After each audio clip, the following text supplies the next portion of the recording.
Baiklah, Assalamualaikum warahmatullahi wabarakatuh. Kembali lagi di channel Gurobat21, media informasi dan edukasi.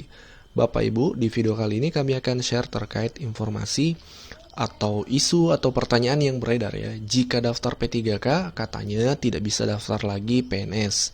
Nah, informasi ini kita akan bahas sesuai dengan peraturan yang ada supaya kita tidak mengada-ada informasinya, supaya kita bisa mengetahui informasi yang jelas dan valid sesuai dengan peraturan yang ada. Rujukan kita adalah peraturan nomor 29 tahun 2021. Baik Bapak Ibu, ini adalah peraturan yang kami sudah download, Peraturan Menteri Pendayagunaan Aparatur Negara dan Reformasi Birokrasi Republik Indonesia nomor 29 tahun 2021. Ini adalah peraturan baru yang baru ditandatangani di bulan Juni ini, Juni 2021, tentang pengadaan P3K untuk jabatan fungsional, termasuk diantaranya guru ya, seperti itu. Baik, kita buka to the point ke pasal 18 Bapak Ibu ya. Ya, ini pasal 18 adalah pasal yang menjawab pertanyaan atau isu yang beredar tadi. Benarkah nanti daftar P3K maka tidak bisa lagi daftar PNS? Seperti itu. Ini kan terjawab di sini Bapak Ibu, dan ini dipastikan valid karena ini peraturan resmi. Kita baca ya supaya lebih jelas, mulai dari ayat 1.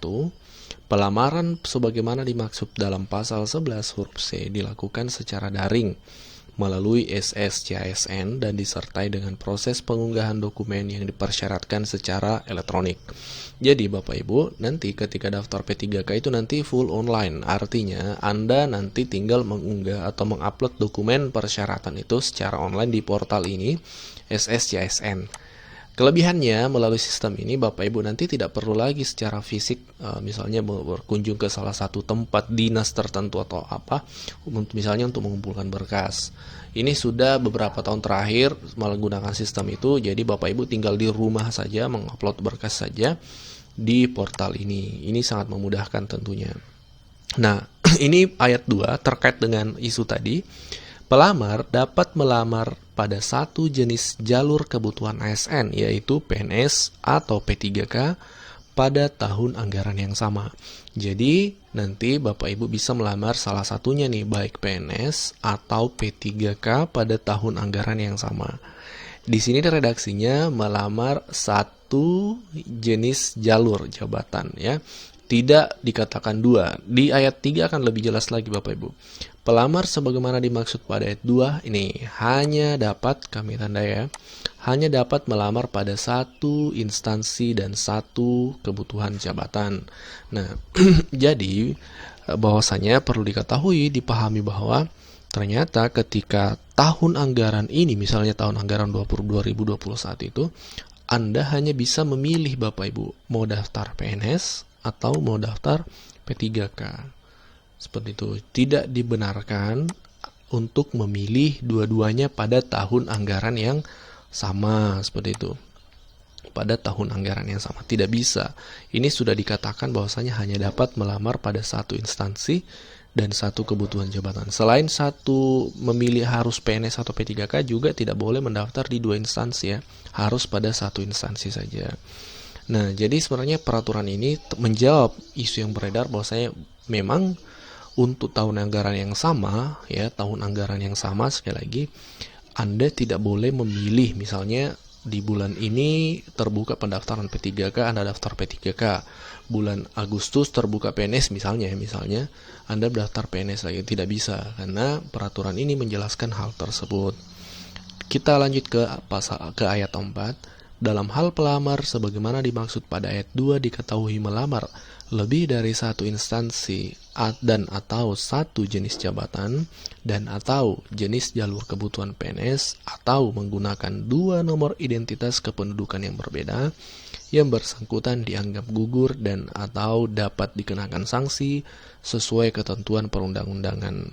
Jadi nanti ketika, dan pasti akan ketahuan ketika Anda misalnya mendaftar di PNS maupun P3K di tahun yang sama, itu akan otomatis dianggap gugur. Nah, apalagi memang beberapa tahun kemarin ada yang menggunakan trik itu ya, menggunakan dua nomor identitas kependudukan, dua NIK, tapi pasti akan terdeteksi juga, dan itu fatal Bapak Ibu. Jangan dicoba-coba karena itu bisa kenakan sanksi sesuai dengan peraturan perundang-undangan.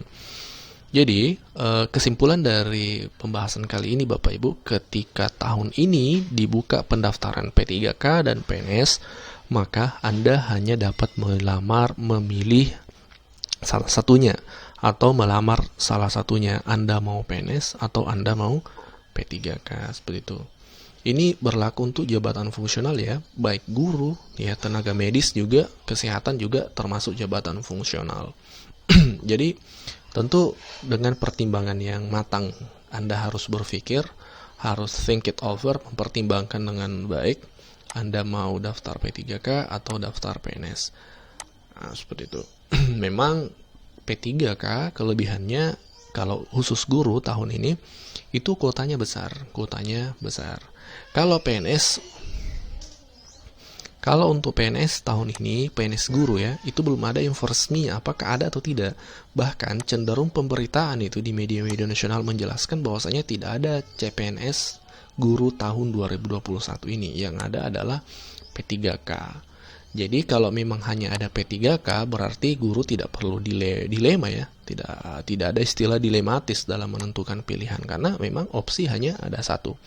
Yang jadi problem nantinya mungkin ya, ketika misalnya terbuka PNS pendaftarannya, begitupun P3K. Nah, ini akan dilematis nih untuk teman-teman fungsional baik guru maupun tenaga medis untuk memilih satu dari dua pilihan, karena di redaksi peraturan itu hanya dapat melamar pada satu instansi dan satu kebutuhan jabatan. Kebutuhan jabatan itu ya ini Bapak Ibu, PNS atau P3K. Di sini disebutkan jenis jalur kebutuhan ASN, yaitu PNS dan P3K.